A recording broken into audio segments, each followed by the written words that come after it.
This video is in Tamil. Those who don't know Tamil, I'm really sorry, but you can very well get the content by clicking the caption on the top, okay? So don't forget to switch on the caption so that you will understand better. You will get more knowledge about what I'm talking about. Hello viewers. தாறுமாறு தக்காளி சோறு அப்படின்ற மாதிரி ஒரு top 5 startup failures பார்ப்போம். இதை ஃபெயிலியர்னு சொல்றதுக்கு எனக்கு கஷ்டமா இருக்கு. அதனால top 5 start up best attempt அப்படின்னு வச்சுக்கலாம். ஓகேங்களா? ஏன் அப்படின்னா ஸ்டார்ட் அப் அப்படின்னாலே ரிஸ்க் இருக்கு. அது எல்லாருக்குமே உங்களுக்கு தெரியும். சரி, அதையும் மீறி எதுக்கு ஸ்டார்ட் அப்ல இன்வெஸ்ட் பண்றாங்க அப்படின்னா start up will give a new unicorn to the investors. ஓகேங்களா? சரி, ஆனால் ஆவரேஜாக வந்து இந்தியாவில் பார்த்தீங்கன்னா ஒரு $35 billion to $40 billion fund invest பண்ணுறாங்க. குளோபலாக பார்த்தீங்கன்னா ஒரு $150 billion ஸ்டார்ட் அப்ஸ்க்குன்னு இன்வெஸ்ட் பண்ணுறாங்க. சரி, இவ்வளோ இன்வெஸ்ட் பண்ணுறாங்களே, இந்த இன்வெஸ்ட்மெண்ட் எல்லாமே பெரிய லெவலில் க்ரோ ஆகுமானா அப்படி கிடையாது. ஏன்னா almost 90% of the startups வந்து எண்ட் அப் வித் ஃபெயிலியர். ஸ்டார்ட் அப்போட மேக்ஸிமம் லிவிங் பீரியடை வந்து 5 years தான். அதுக்கப்புறம் 90% வந்து went down. Rest of the 10 or 5 will be the unicorn. சரி, இப்படி இருக்கிறப்ப ஏன் ஸ்டார்ட் அப்ல இன்வெஸ்ட் பண்ணுறாங்க அப்படின்னு தான் நீங்கள் நினைக்கிறீங்க. There is a reason. நீங்கள் Softbank CEO கேள்விப்பட்டிருப்பீங்க, மயனோஷி சன் அப்படின்றது. அவர் வந்து $20 million அலிபாபாவில் இன்வெஸ்ட் பண்ணியிருந்தார். 20 million தான். அது வந்து அலிபாபா லிஸ்ட் ஆகும்போது அவர் $24 billion அதை கேஷ் அவுட் பண்ணார்.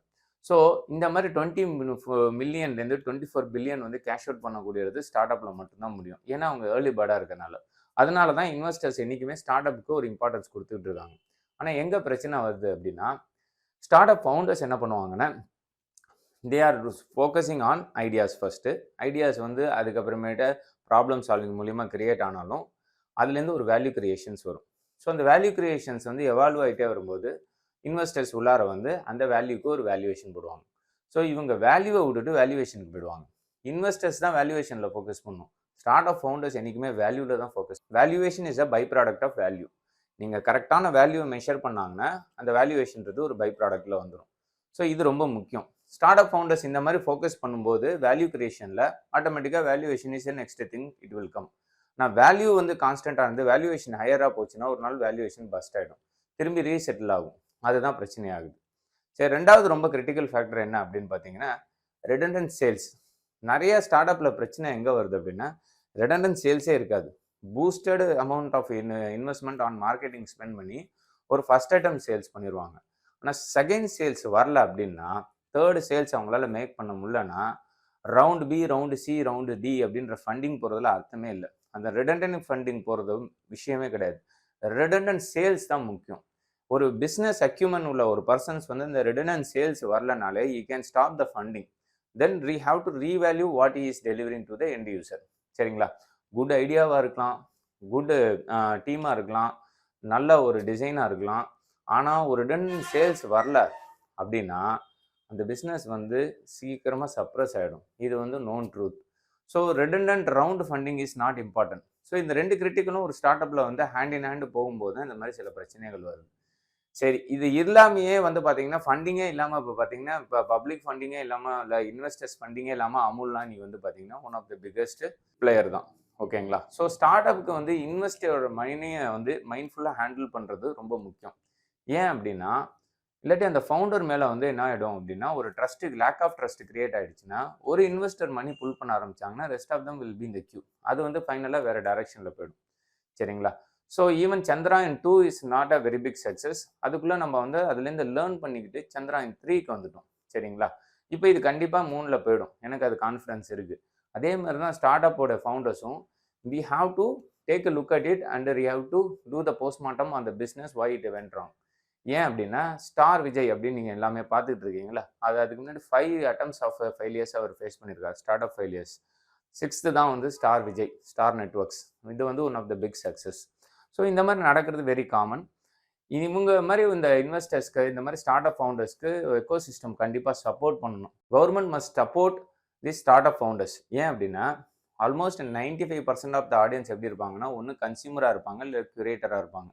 Only 5% are creator. So startup founders are creator. ஆக்சுவலாக இவ்வளோ மினிமலாக இருக்கிறவங்களுக்கு experience and business acumen or investors knowledge வந்து அவங்களுக்கு இருக்காது. அவங்க வந்து ஒரு ப்ராப்ளமை சால்வ் பண்ண ஃபோக்கஸ் பண்ண போய் வேல்யூவேஷனில் போய் லாக் ஆகிடுறாங்க. ஸோ இந்த இடத்துல கவர்மெண்ட் ப்ரொடெக்ஷன் கொஞ்சம் இம்பார்ட்டண்ட்டு. அதே மாதிரி ஸ்டார்ட் அப் ஃபவுண்டர்ஸும் இதை ஒரு அப்பர் ஹேண்டாக எடுத்துகிட்டு நம்ம பர்சனல் அக்கௌண்ட்டை ஃபண்டை ட்ரான்ஸ்ஃபர் பண்ணுறது இந்த மாதிரி விஷயம்லாம் ஸ்டார்ட் அப் ஃபவுண்டர்ஸ் பண்ணாங்கன்னா இன்வெஸ்டர்ஸ் வந்து ரொம்ப காஷன் நோட்டுக்கு போயிடுவாங்க. ஸோ இதெல்லாம் கண்டிப்பாக அவாய்ட் பண்ண வேண்டியது. But be truthful in the game. So உங்களால் சக்ஸஸ் பண்ண முடியலனாலும் let them know, at least they will make a write off. அது வந்து கண்டிப்பாக நடக்கக்கூடிய சாத்தியம் தான். Let us go and see top 5 startup. இதில் ஃபர்ஸ்ட் கம்பெனி நம்ம என்ன பார்க்க போகிறோம் அப்படின்னா ஸ்டேஸில்லா. இப்போ இதோட கமர்ஷியல் தான் இப்போ இங்கே ஓட போகுது. அதை கொஞ்சம் பாருங்க.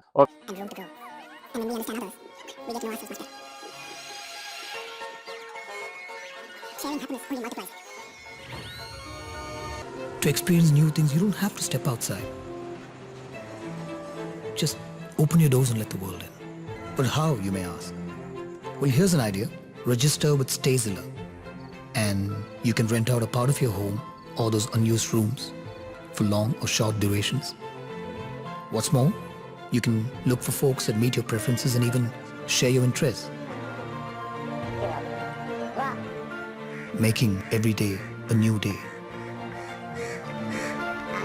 New people, new experiences. Come upon a new you.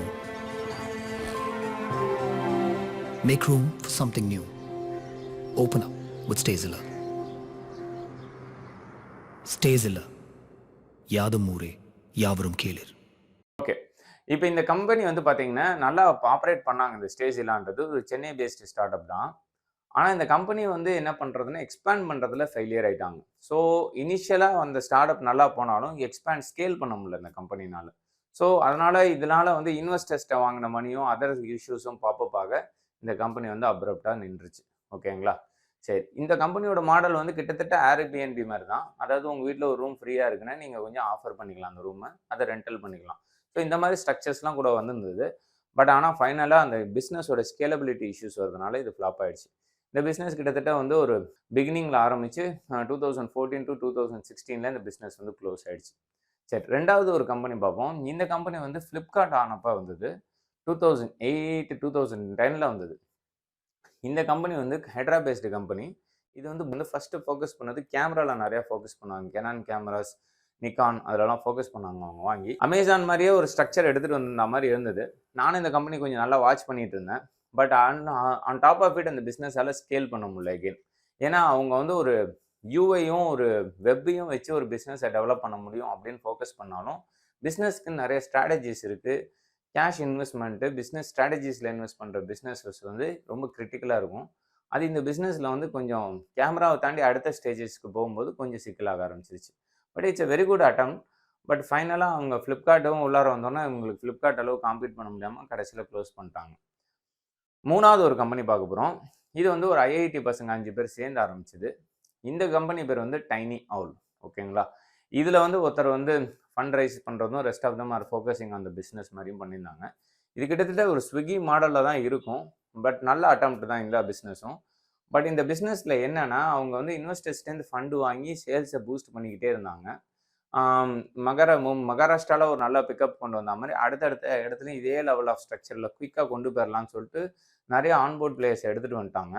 ஆனால் அதுக்குள்ளே ஆன்போர்ட் பிளேயர்ஸ் எடுத்துகிட்டு வந்திருந்தாலும் பிஸ்னஸ் அதே அளவுக்கு எக்ஸ்பெனன்ஷியலாக எடுத்துகிட்டு போக முடியல.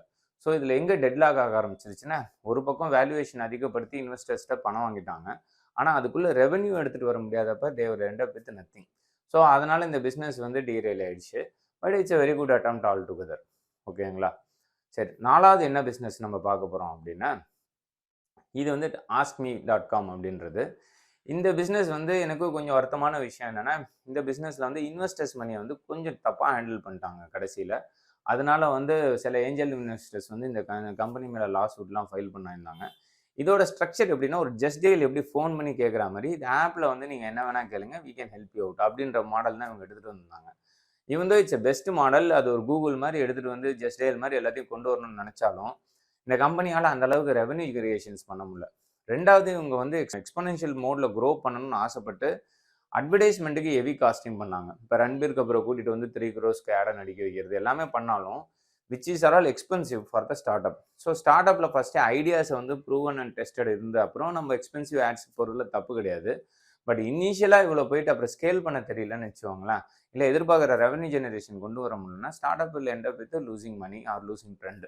இப்போ இந்த askme.com அப்படி தான் நடந்தது. ஃபைனலாக ஓவர் த நைட் இந்த கம்பெனி க்ளோஸ் பண்ணி 4000 பேருக்கு வேலை போயிடுச்சு. சரி, இதோட இன்வெஸ்ட்மெண்ட் ஃபேக்டர் வந்து ஒரு 400 million லாஸ் ஆயிடுச்சு. But there is no choice, end up with இப்போ லாஸ் சூட்டில் தான் இருக்காங்க. ஓகே, இப்போ 5வது என்ன கம்பெனி பார்க்க போகிறோம் இது பேர் தூத்வாலா அப்படின்றது. இது பெங்களூர் பேஸ்டு ஸ்டார்ட் அப். இந்த கம்பெனி வந்து என்ன பண்ணாங்க அப்படின்னா, மில்க்கை வந்து ஈவன் தோ சின்ன சின்ன ரீட்டைல் பிளேயர்ஸாக இருந்தாலும் அதை கன்சாலிடேட் பண்ணி ஒரு ஃபார்ம் ஃப்ரெஷ் மில்காக நம்மளால சப்ளை பண்ண முடியும்னு சொல்லியிருந்தாங்க. இது ஒன் ஆஃப் த பிரில்லியன்ட் ஐடியாவா இருந்திருந்தாலும், மில்க்கை பொறுத்த வரைக்கும் ரொம்ப கேர்ஃபுல்லா இருக்க வேண்டியது வேஃபர் மார்ஜின்ல ஒர்க் பண்ற பிசினஸ் அது. ஸோ மில்க் ரிலேட்டடா நீங்க டைரக்ட்டா ரா மில்க்க சப்ளை பண்றீங்கனாலே, அது வந்து மேன் பவர் அதிகமா உள்ள பிசினஸ். அதே மாரி சப்ளை செயின் மேனேஜ்மென்ட்ல அதிகமா கிரியேட் பண்ற இஷ்யூஸ் கிரியேட் பண்ற ஒரு பிசினஸ்.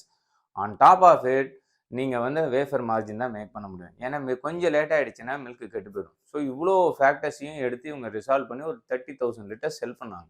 பட் திடீர்னு என்னன்னு தெரியல, இந்த கம்பெனியால வந்து அந்த அளவுக்கு ஃபண்ட் ரைஸ் பண்ணியிருந்தாலும், அந்த ஃபார்மர்ஸையும் ஹாப்பி பண்ண முடியல. அந்த ஏஜென்சிஸையும் அவங்களுக்கு கரெக்ட்டா ஃபண்டிங் கட் பண்ண முடியல. நெறைய இஷ்யூஸ் ஃபேஸ் பண்ண ஆரம்பிச்சோனே, அப்ரப்ட்டா ஒரு நாள் இந்த பிசினஸ குளோஸ் பண்ணிட்டாங்க. ஸோ இந்த 5 ஸ்டார்ட் அப்லயும் நீங்க ஒண்ணே ஒண்ணு கவனிச்சு பார்த்தீங்கன்னா, எக்ஸ்பேண்ட் பண்ணும்போது தே ஃபெயில்டு நம்பர் 1. நம்பர் 2 அப்படின்றதுன்னா ரிடண்டன்ட் சேல்ஸ் அவங்களால எடுத்துட்டு வர முடியல. Even though the idea is good. Number 3 அப்படின்றது என்னன்னா, ட்ரஸ்ட் ஆன் த இன்வெஸ்டர்ஸ் வந்து they lose it over the period of time. இது வந்து லேக் ஆஃப் கம்யூனிகேஷனாகவும் இருக்கலாம், இல்லாட்டி லேக் ஆஃப் பிஸ்னஸ் அக்யூமனாகவும் இருக்கலாம். ஸோ இந்த ரீசன்ஸ் எல்லாமே ஒரு ஸ்டார்ட் அப் ஃபவுண்டர்ஸ்க்கு ரொம்ப கிரிட்டிக்கல். Then only you can run the show in a best positive manner. Any startup will get failure, there is no doubt about it. But ஆனால் அதை சக்ஸஸ்ஃபுல்லாக எடுத்துகிட்டு வரதுக்கு ஒரு எக்ஸிக்யூஷன் ஸ்கில்ஸ் வேணும். அந்த எக்ஸிக்யூஷன் ஸ்கில்ஸ் அந்த ஸ்டார்ட் அப் ஃபவுண்டருக்கு ரொம்ப கிரிட்டிக்கல். அந்த மாதிரி பிளேயர்ஸ் தான் தே வில் அவுட் ஷைன். ஆனால் ஒரு ஸ்டார்ட் அப் அவங்க சக்ஸஸ் பண்ணிட்டாங்கன்னா, rest of the startups are like a easy cake for them. அதனால தான் they will experience lot of ideas to test and tested before going for the round of investment or valuation. சரிங்களா?